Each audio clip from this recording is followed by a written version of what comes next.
Well, my good friend, Congressman Adam Schiff, thank you so much for doing this. You know, people in Los Angeles and California, and frankly the nation, just have so much respect for you, the stands that you have taken, and your leadership. And what I wanted to do today was to really have a discussion, take a step back, and talk about January 6th, what happened, but in the bigger context of our democracy. And I tell people in the district all the time that our democracy was injured by Trump during those Trump years.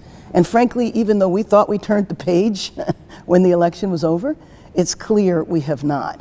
So I wanted to have a discussion with you about the state of our democracy. Wanted to get your opinions and perspectives about where are we. We know our democracy was injured, but tell us, what do you think is the state of our democracy in the United States today? Well, first of all, it's wonderful to sit down with you. Thank you for inviting me to have this dialogue. I think you're absolutely right. I expected, even after the events of January 6th, even after when the police finally cleared the building at great personal cost to themselves, with 140 injured, some who would lose their lives, even after the Republicans went back on the floor to pick up right where they left off, still trying to overturn the election, I thought, now that the country has seen the horrible end to which Trump and Trumpism have brought us, surely now they will repudiate the big lie that led to the violence of that day and all that he stood for. But in fact, that didn't happen. And here we are, a year and a half since those events. That big lie has metastasized around the country. They're using it to usher in a new generation of Jim Crow laws meant to disenfranchise people, particularly people of color. They're using it to run local meritocratic elections officials out of town with death threats. And our democracy is more precarious today than it was on January 6th. That's a terrible conclusion to reach, that we have moved backward, not forward since that day. But if you persuade people, as the former president has, that we can't trust our elections anymore to decide who should govern, then what is left but violence? That's right. And you know, sometimes I think that those of us that live in California and Los Angeles, we don't quite understand this because it doesn't necessarily impact us in the same way as it does in states, you know, across the country. But what about our state? What about, you know, what is going on nationally? How does it impact us in California, in liberal California? But yet this can still impact us, and maybe you could speak a little bit about that. Oh, that's absolutely true. You know, we have worked to make it easier for people to vote, not harder for people to vote, and that's a wonderful thing about our great state. But in other states, it's been quite the opposite. People have worked hard to pass new laws in Republican legislatures to make it more difficult for people to vote. Changing the laws about when you can vote by absentee, or reducing the number of polling places in urban areas, or prohibiting, even in the case of Georgia, giving people water who are waiting to vote on a hot day. In one state, they changed the requirements for students to vote, such that if they merely changed their dormitory, they had to re-register to vote. Oh my goodness. And the effect on California is that in a national election, where there are key battleground states, if those key battleground states have moved to disenfranchise people, then we in California, like the rest of the country, may be stuck with an election in which millions are disenfranchised. And the result is not the popular will, because the popular will has been negated by putting these hurdles in front of people's right to vote. Well, this year we experienced the reversal of Roe and the impact that that's going to have in our country. And what do you foresee? I mean, how does that connect? How did that happen, that Roe was reversed, considering the makeup of the Senate and connecting all of those dots? What could the Supreme Court do in the future? Well, the Roe decision, the Dobbs decision overturning Roe, was many years in the making, really decades in the making. This had been sort of the conservative aim for a long time. And they worked at it by seating very conservative, reactionary judges through the Federalist Society onto the lower courts to get them to the higher courts, to get them to the highest court.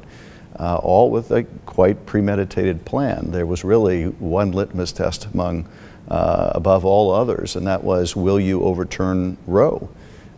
And they got their wish. They got those justices ultimately on the court. Those justices, I think, misled the Senate, although the Senate, many of the senators had to have pretty strong blinders on not to see what was really happening.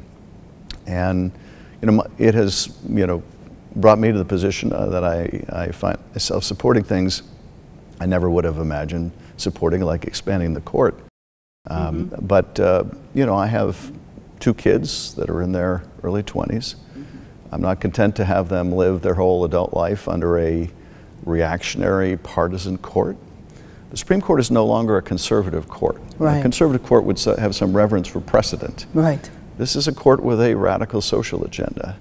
I do think it has had the effect, though, of really waking up the country to the radical nature of this GOP. It's torn the veneer off. And of course, women's reproductive health, the right to that choice, may be just the first right among many to fall if those behind this court's agenda get their way. What do you think is next? Do you have any ideas of where they're going to go? We knew they had the campaign, as you described, against Roe for years. What do you see in the future decisions they might reach? Well, Justice Thomas, he kind of signaled the roadmap that marriage equality might be next, the right to contraception might be next, and if you conclude, as this court has, that basically precedent is there to be broken, and that there is essentially no right to privacy, then all of the rights that we've enjoyed that are premised on a right to privacy are on very thin ice. So there's no telling. And I think it is an indication of some systemic challenges to our democracy. As you know, because of the gerrymander, the House is often run by a minority of Americans. Right. Because of the overweighting of the least populous states in the Senate is often controlled by a minority of Americans. What do you mean, overreading by the least populous states? Especially those of us in California don't quite understand that. Well, we have 2 senators in California, notwithstanding having tens of millions of people. In very small, very unpopulated states, in the Wyomings, the Montanas, the Dakotas, etc., they have 2 senators too. They have an equal amount of vote in the Senate. And as a result, when you look at the popular will, as reflected in the country as a whole, and what do a majority of Americans want, they often don't get it in the Senate, because the Senate doesn't represent the popular will. And because of the Electoral College at the level of the presidency, that often results in a president who lost the popular vote. We now have 3 of the 5 justices on the court who made that decision to overturn Roe, appointed by Republican presidents who lost the popular vote. And it does makes you wonder how long a democracy can thrive, let alone survive, if a majority of our institutions are often controlled by a minority of the population. I know when I talk to constituents, we don't realize how big California is, and even Los Angeles. I mean, the city of Los Angeles population, little over 4 million people, is larger than many, many states. Yes. I think of Vermont, 600,000. That's smaller than a California State Senate district. That's smaller than a congressional district of 700,000. So yes, that structural problem is really a challenge for us. If I can ask you, we all have very different experiences, to get back to your first question about what the 6th means and what it was like. What was your experience on the 6th, and what was your takeaway then, and what's your takeaway now? Well, you know, I was shocked and angry. I was in the gallery, but I left just a few minutes before. If I had left 10 minutes later, I literally would have run into people in the hallway. And so when I got back to my office, you know, the TVs are always on, and I saw what was going on, and I was more angry than I was scared. But it was just so evident to me that what Trump created is a cult. And I say is because it still exists. It's not a was, not in the past tense. And that only a cult leader could convince people to storm the Capitol to overturn an election. And so it was just a really, really sad day. And unfortunately that day, you know, the impact of that day has continued. The very notion that there were people there that day who were running to be members of the House of Representatives and might win is still something that I have a hard time grasping. And the fact that we have to go through metal detectors to go on the floor of the House when the only people on the floor in the House are members of Congress, but some of our colleagues want to carry guns on the floor. So it's an outrage and a shock that continues. You know, your experience on the January 6th committee, give us a few highlights, the things that were most shocking to you that you learned through the committee meetings and hearings. Well, first of all, I think the reason our committee has been as successful as it has and productive as it has really traces back to a decision the Speaker made, which at the time was controversial, now seems quite intuitive. But she made the decision fully within her rights not to seat some of the insurrectionists that Kevin McCarthy wanted to put on the committee. That allowed the committee to have a membership, both Democrats and Republicans, who were really united in the goal of exposing the truth. Mm-hmm.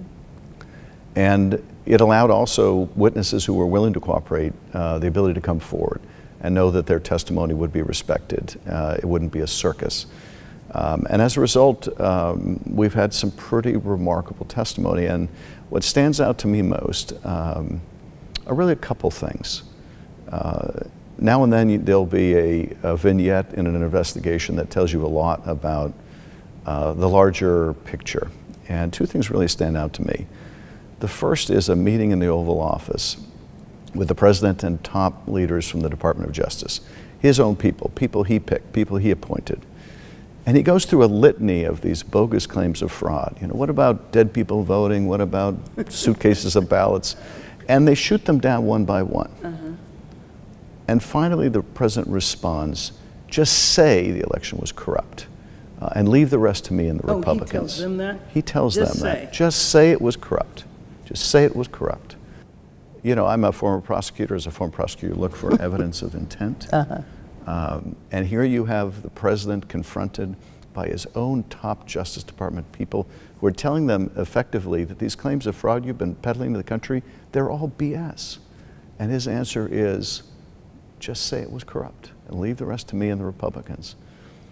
The other thing that stands out to me is on the Mall on January 6th. The president is told by the Secret Service there's a problem at the metal detectors, the magnetometers. Oh. It's not the usual problem that they would have at Trump rallies, where there might be long lines of people to go through the metal detectors. Right. Now here the problem was people wouldn't go through the metal detectors, they wouldn't get in line. And they wouldn't go through them because they had weapons. Oh my goodness. And he's told this because he's upset that there aren't more people for his speech on the ellipse. Mm-hmm. Mm-hmm. And he's told they won't go through the magnetometers because they have weapons. And his answer is, take the mags down. Oh my goodness. Yeah, his answer is to basically take the metal detectors down. He says, they're not here to hurt me. Oh. And he wants these people to march to the Capitol, knowing they're armed. He's indignant when he can't march with them. I mean, to me, this is just staggering. The President of the United States knows there's an armed mob and wants them to be able to keep their weapons and march to the Capitol, and is furious when he's not allowed to go with them. And then he goes back to the White House and he watches the violence unfold. Mm-hmm. And he does nothing.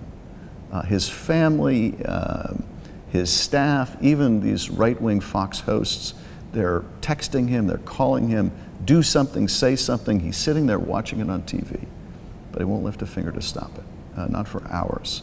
Well, I have to ask you though, back to the mall. The job of the Secret Service, of course, is to protect the president in spite of the president, right? What happened? Were they not unable to control it? I think they didn't respond by either taking the magnetometers down or by waving people through. I think Trump just had a smaller crowd in that section of the mall. But they let the people come in? I mean, well, there isn't a way you can stop them, right? There was a smaller area set aside for his speech Oh, near I the ellipse see. than the So larger they went part to of the the mall. larger part. And so they waited outside Right. of this smaller area because they wouldn't go through the magnetometers. But of course, then all of them that wanted to marched the Capitol with their weapons.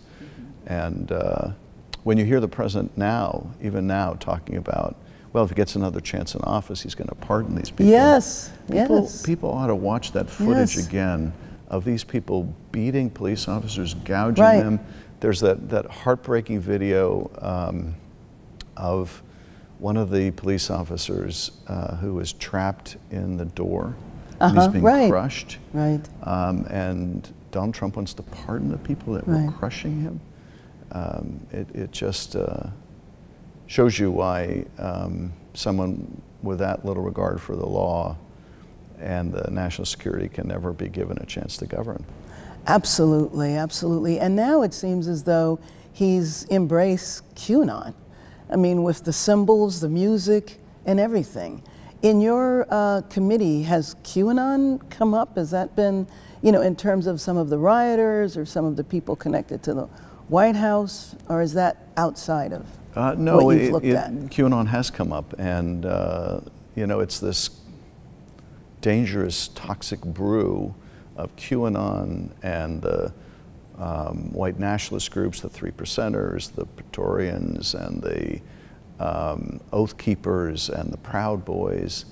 You know, I keep coming back to, and I'd be interested in your thoughts on this, when I think about our colleagues across the aisle, many of whom, prior to all of this, I had admired and respected because I believed they believed what they were saying. Right. Turned out they didn't believe any of it, or if they did, none of it really mattered compared to holding their job in Congress or maybe getting a better job.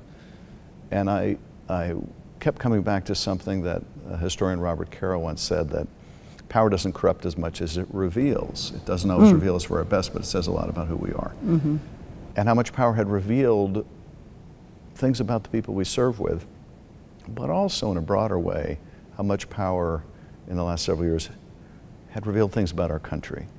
And how the former president gave a license for all of these hatreds and bigotries to rise to the surface and become somehow normalized and acceptable. And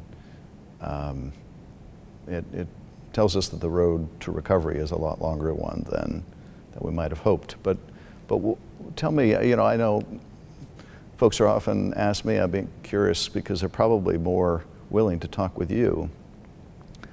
What do the Republicans say to you privately about the former president, about the big lie? What do they say in private? Well, you know, mainly that they know some of it is garbage. But prior to January 6th, they would say they're concerned about being primaried. Post January 6th, they talk about their concern for their safety. Now that is shocking to me. That they, and we know we've seen evidence of this. I mean, I remember when we took the infrastructure vote and a couple of Republicans that voted for infrastructure and then had hate phone calls and everything. You know, as an African American though, I look at it just slightly different in the sense that it's very hard for me to see this openness, you know, especially around race and just hatred, as not being connected to people who were so traumatized by the election of Barack Obama. And that, you know, the idea of this black family rolling up and actually moving in the White House. It's one thing to work there as staff, but how dare you actually be the president and vice president? It's like, that to me is connected to all of this stuff coming to the surface, because it was like he was the realization of all of their fears, the symbol of it. But the bigger fear is the demographic shift. And there's only so far that you can gerrymander. If people actually live everywhere, then you can't gerrymander it anymore. And so the best way for the minority to hold onto power is to seize one of the branches of government, and that's the judiciary. And that's, you know, kind of a different perspective. But let me actually steer us in another direction, because I would like to take what has happened here with the Trump presidency and post-Trump internationally. Because we've seen a rise of right-wing leaders in a number of different countries. It was extremely frightening to me to see the Prime Minister from Hungary come to CPAP, and for CPAP to actually go to Hungary. And now we have the election of the Prime Minister of Italy from Mussolini's party. So draw a connection between, you know, the right wing here and also internationally, and the potential implications of all of that. It's a great question, because we see globally a rise of autocracy even before Trump. And I think it's the product of a couple forces that are clearly impacting us here, but impact the whole planet. And that is, there are dramatic changes in the nature of the global economy, in which millions and millions of people at home and abroad are working harder than ever, and finding it more difficult than ever to make a living, to keep a roof over the head, to keep food on their table. And many in the middle class are desperately worried about falling out of the middle class. And there's this profound economic anxiety with globalization and automation that is really ripe for the rise of demagoguery. Your circumstances are stagnating economically because of people who don't look like you. It gives the xenophobic populists a real fertile soil to work with. And so we do see the rise of these xenophobic populists in Hungary, now in Italy, but also in Brazil and the Philippines. Right. We see the rise of far-right parties in other parts of the world as well. I think responding both to that phenomenon and the revolution in information now, where so many people around the globe get their information on social media, a medium in which lies and fear and anger travel with virality. And so you give a demagogue that kind of a platform in a world in which people feel economically vulnerable. And you have this rise of the autocrat. And you know, for all of us who grew up in the post-World War II generation, we figured through the decades, watching more and more democracies being born, people's freedoms expanding, that this was an inviolate law of nature. Only to find out, no, it's nothing inviolate about it. Every generation has to struggle to preserve freedom and democracy and to expand rights. And in the absence of people struggling to preserve democracy, you have backsliding, dangerous backsliding. And we never thought that could happen here. Exactly. But it turns out we are no more immune from these forces of demagoguery than anyone else in the world. And we're fortunate to have a constitution that better constrains those evils, but even we are vulnerable to them. And sadly, what we've seen over the last several years here has only accelerated the trend elsewhere. And January 6th in particular, and the images of people literally climbing on the Capitol are used by nations like China, which is a totalitarian state, to say that democracy doesn't work, it's too brittle, it doesn't adapt quickly enough, that countries should adopt the China model. Well, make no mistake about the China model. The China model is totalitarianism. It is not a substitute for democracy. And so I'm proud that Joe Biden has reclaimed America's mantle as a champion of democracy. But as he will be the first to point out, when he makes the case around the world that America is back, he is confronted with the question, yes, but for how long? Exactly, and you know, when I think of what Putin did in terms of invading Ukraine and essentially saying, I'm going to destroy this country, I look at it in the context of everything that's happening in the world, and I believe that that's why he felt he could do such a bold move. But you know, in spite of all of this, there is also the other side. And I think there's more and more people who are becoming active, the response to Roe with a new generation of young people, both male and female, who are outraged at the idea that a right that existed for half a century could be taken away. The potential rollback of marriage equality and privacy, like you described, I think has also given rise to a whole new generation of activism. So within that, you know, I'd like to know your thoughts about the other side, the potential to fight against and actually run a whole new generation of leaders. Well, I'm so glad you asked that question, because when you go through, as we are, cataloging some of the challenges facing the country, it can be overwhelming to people, and exactly. people can become despondent. Well, we don't have the luxury of despair. Right. And what's more, there's good reason to be hopeful. You know, I look around at some of the people who are rising to the challenge of these days, and there's an extraordinary group of young people that are becoming involved for the first time, and they're becoming community organizers, and they're running for office, and they're just truly inspirational figures. And it gives me great confidence we're going to get through this. Right. I think when you're in crisis, and I think our country is in crisis, it's hard to see when it ends. Sometimes it's even hard to see if it will end, but it does end. This too shall pass. But what we do right now, I think, will determine how quickly it passes and how much damage we have to suffer along the way. And the fact that so many millions of people are getting engaged, many for the first time, shows that we're going to get through this. And the reality is that there are millions and millions of wonderful, patriotic, generous, decent people in every state in the union. They represent, I think, what America's really about. Absolutely. And I think they are fed up with what they've seen over the last several years, and want to take back the values of the country and move us forward again.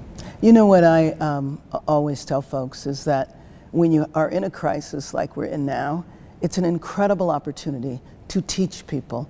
I don't think moving forward we will ever take our democracy for granted again, with all of its challenges. And then it's an opportunity to teach people history, because I think one of the things in our American culture is we're pretty ahistorical. We don't connect up what happened 20 years ago or 30 years ago or 50 years ago. And it's an opportunity to teach history, to show what happens when you are in a crisis. You can learn from it and be so much stronger moving forward. So I'm excited for the future.